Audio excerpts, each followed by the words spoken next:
Hola, ¿qué tal? ¿Cómo se encuentran el día de hoy? Soy el doctor Manuel Jesús Padilla Huicap, neurólogo pediatra y diplomado electroencefalografista clínico pediatra. Laboro en este centro de atención neurológica de niños y adolescentes, conocido también como CANA, aquí en el estado de Campeche. Hoy es una fecha especial ya que celebramos el Día Mundial de la Epilepsia, razón por la cual nos ocuparemos unos minutos de nuestro tiempo para hablar de esta afección, una condición crónica que afecta muy comúnmente a los niños y a los adolescentes, así como a las personas de la tercera edad. La prevalencia de esta afección es bastante alta y puede ir desde un 2 hasta un 3% de la población en general. Tomando en consideración estas cifras, existen más de 1 millón de mexicanos afectados por la epilepsia y más de 40 millones de personas afectadas en el mundo. Como les he mencionado anteriormente, las edades más frecuentes en las que se ven afectados los pacientes es en la edad infantil y en la adolescencia, y 3 de cada 4 de los pacientes con epilepsia han debutado con este padecimiento antes de llegar a la adolescencia. La epilepsia realmente es una condición que se debe a alteración en el funcionamiento del cerebro y que se obedece a descargas eléctricas anormales.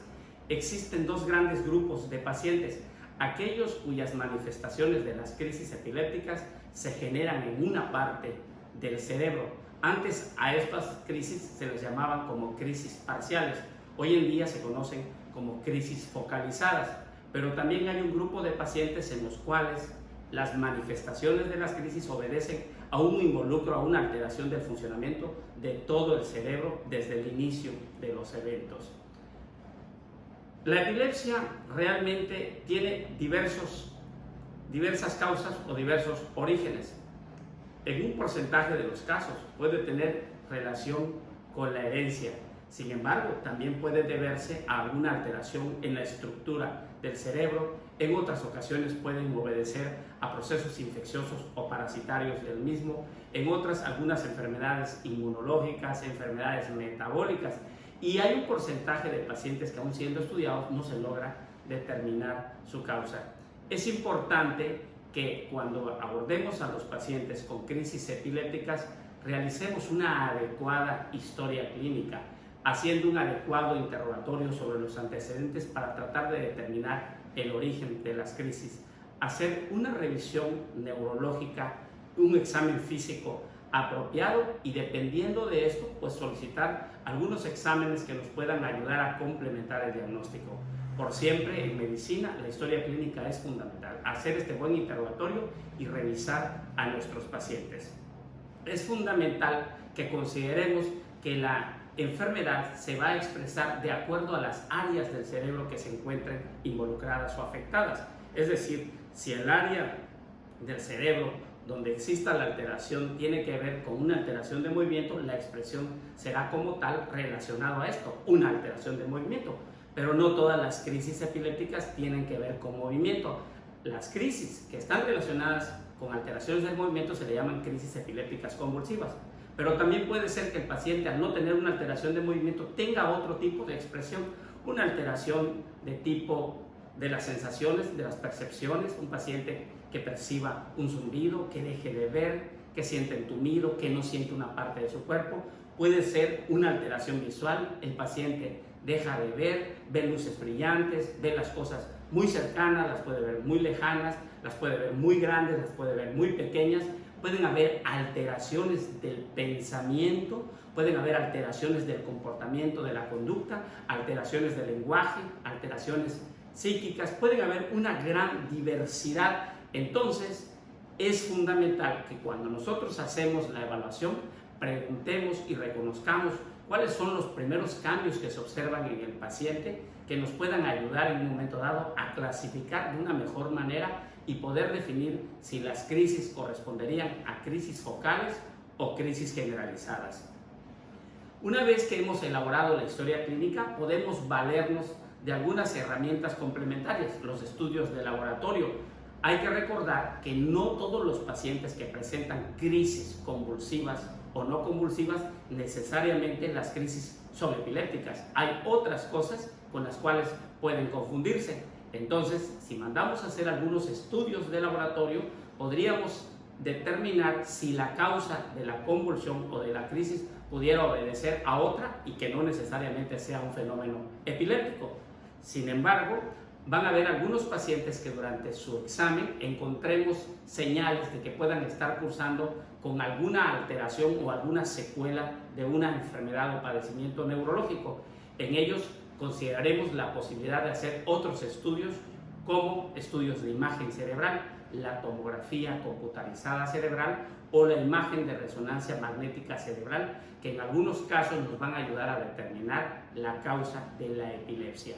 Sin embargo, no solamente contamos con estas herramientas, también contamos con otros estudios de imagen, pero ya no neuroimagen estructural, sino funcionales, como por ejemplo el PET, tomografía de emisión de positrones, o el SPECT cerebral, donde valoramos metabolismo cerebral, valoramos flujo sanguíneo cerebral, entre otras cosas. Y existen una gran diversidad de estudios que nos pueden ayudar a diferenciar si un paciente tiene crisis epilépticas o puedan ser de otra naturaleza. ¿Qué debemos de reconocer cuando un paciente presenta crisis? La mayoría de las personas, por lo regular, cuando escuchan hablar de epilepsia, se imaginan a una persona que pierde el tono postural, que cae, que se pone rígida, que deja de respirar, que se pone morada, que se empieza a sacudir violentamente. Y entonces escuchan hablar de epilepsia y lo que relacionan es esto, cuando en realidad, en la mayoría de los casos, en el 85% de los casos, el inicio de las crisis pueden venir de una parte del cerebro y los primeros cambios no ser necesariamente esto de que el paciente cae, se pone morado y deja de respirar. Entonces es fundamental reconocer cuáles son los primeros cambios, porque en base a esto es cuando los médicos decidimos elegir uno u otro tratamiento, ya que hay medicinas que son más específicas para crisis que inician en una parte del cerebro o crisis focalizadas, y hay otras que son más efectivas para crisis generalizadas, y hay otras que pueden tener implicación para ambos tipos de crisis. Si tú eres un amigo, familiar, compañero o alguien que te encuentres cerca de un paciente que está presentando una crisis epiléptica, muchas veces no sabes cómo actuar, qué hacer y qué no hacer.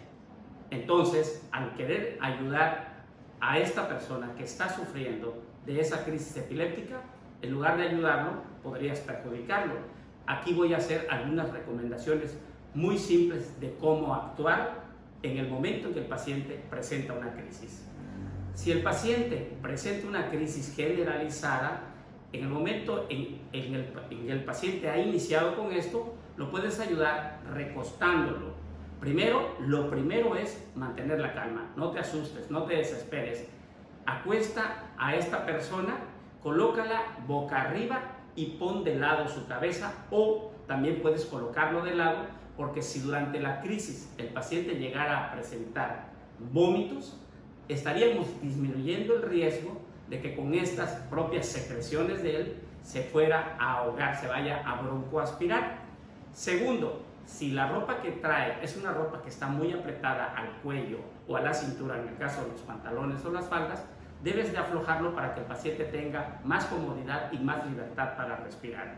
También debes de colocar algo blando debajo del cuello, porque el paciente durante la crisis se puede sacudir de una manera violenta y se puede lastimar más. Debes de apartar todas las cosas que a su alrededor pudieran ser de riesgo y con las cuales el paciente se pueda lastimar. Si existen muchas personas a tu lado y que realmente solamente están en calidad de observadores, puedes solicitar que se retiren para que el paciente tenga una mejor aireación y que en su momento no se vea más afectado con la presencia de los curiosos. Si el paciente durante la crisis amarra la boca y es difícil en un momento dado abrirla, no lo intentes hacer, porque muchas veces puedes provocarle una lesión al paciente, o en el afán de querer ayudar en abrirle, puedes tratar de introducir un dedo en la boca y resultar lastimado y fracturado. No lo hagas, porque realmente las crisis se autolimitan, solo desaparecen. Duran aproximadamente entre 1 a 3 minutos. En la práctica, algunas personas tratan de introducir algo en la boca para que el paciente en su momento no se muerda la lengua o no se vaya a lastimar, pero ahí pueden ocurrir fracturas, pueden ocurrir también desprendimiento de alguna pieza dental pero a veces hasta colocan un trapo o algo dentro de la boca que puede provocarle sofocación al paciente. Si el paciente se está sacudiendo, tampoco tiene utilidad que trates de contener los movimientos, porque al sacudirse violentamente y tú tratar de contener esos movimientos, le puedes provocar al paciente que cuando termine la crisis, termine más agotado de lo que en sí mismo la crisis epiléptica le está condicionando. Entonces no vale la pena que lo hagas. La otra cosa que también debes de tener en cuenta es vigilar qué está presentando él durante la crisis, cuánto tiempo le está durando el evento, porque más adelante, cuando pidan referencia de cómo ocurrió, tendrás elementos que tú le puedas proporcionar al personal médico y paramédico que puedan ayudar tanto en el diagnóstico como en la clasificación de las crisis y poder seleccionar el mejor de los manejos. Una vez que la crisis ha terminado, deja y permite que el paciente descanse, que el paciente se recupere.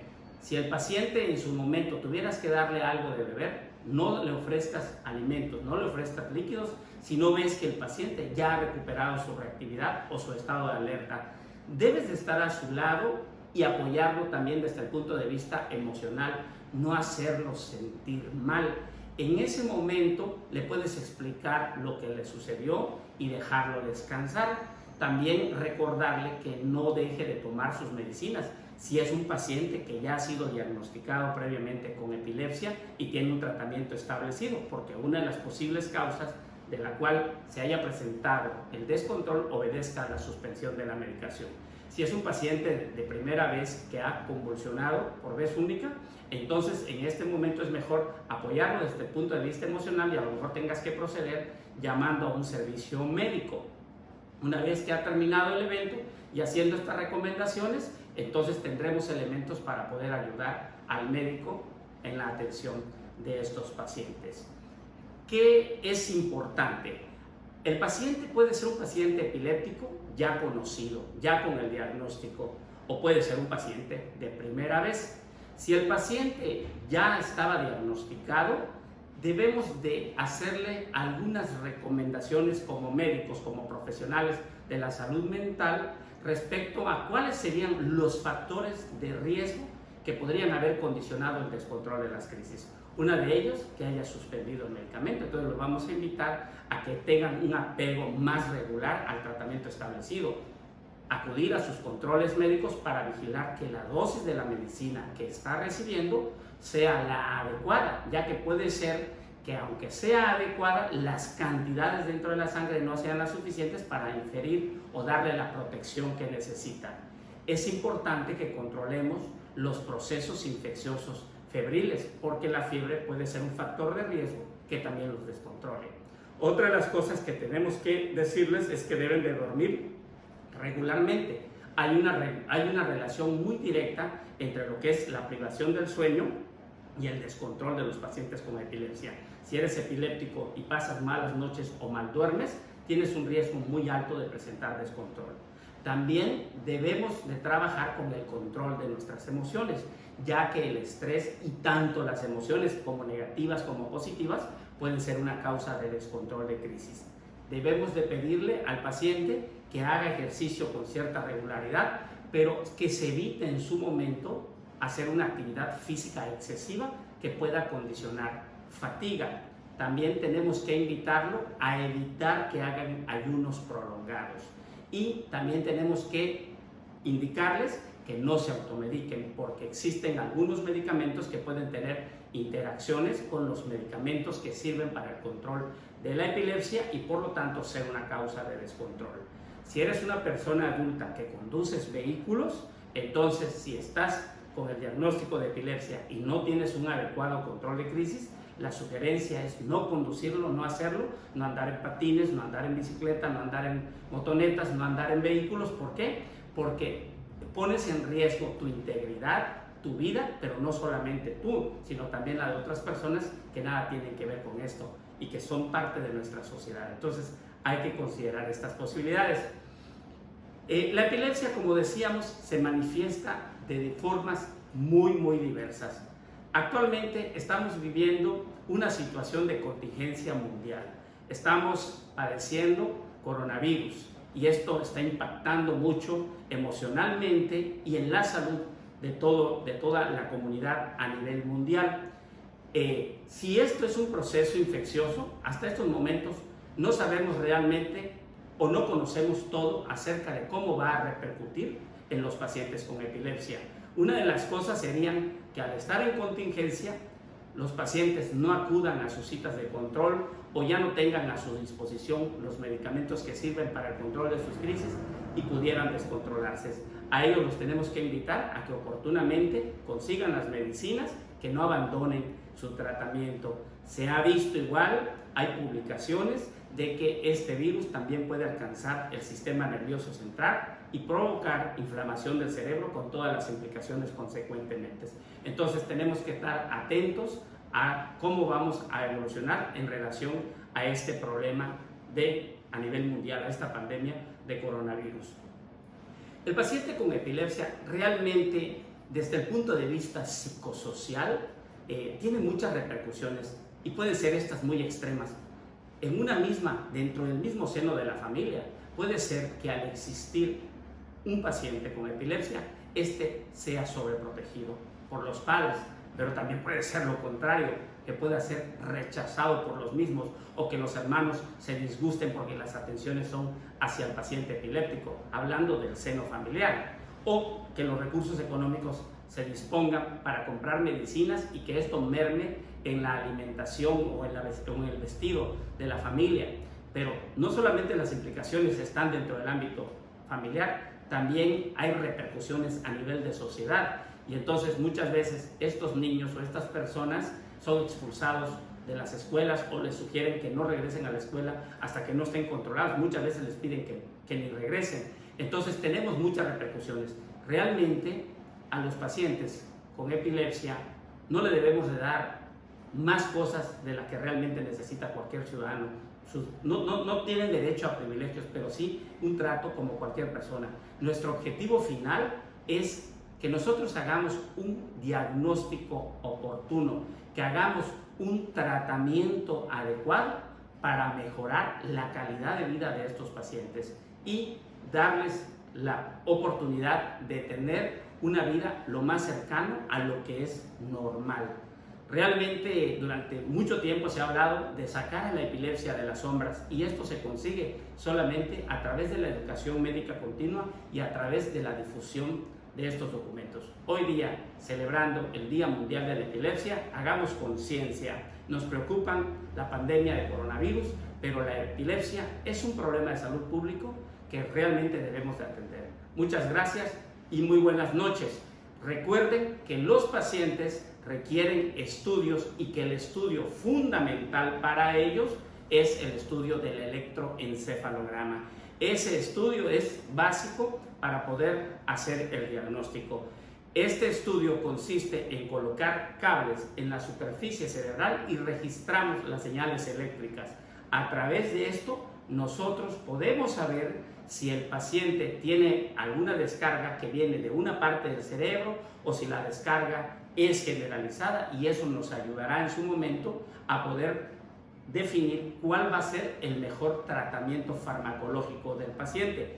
En algunas ocasiones se requieren estudios de este electroencefalograma que son un poco más complejos, como el mapeo cerebral o el videoelectroencefalograma.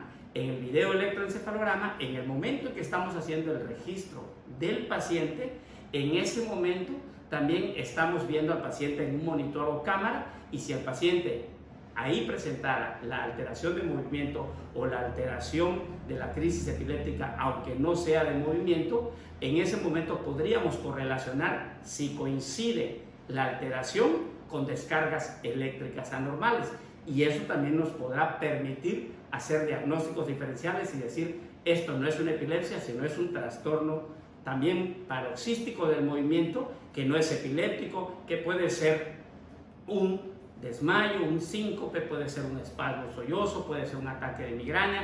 Este servicio nosotros lo ofrecemos aquí en el Centro de Atención Neurológica de Niños y Adolescentes CANA. Además, realmente tenemos que tener presente que si nosotros actuamos de manera oportuna, vamos a poderle ofrecer al paciente una mejor calidad de vida. Como siempre, reiteramos nuestra disposición a poderle servir aquí en la clínica Cana, ¿de acuerdo? Y recuerden que nos esforzamos por ofrecerles calidad y calidez en la atención. Muy buenas noches y continuamos a sus órdenes. Hasta pronto.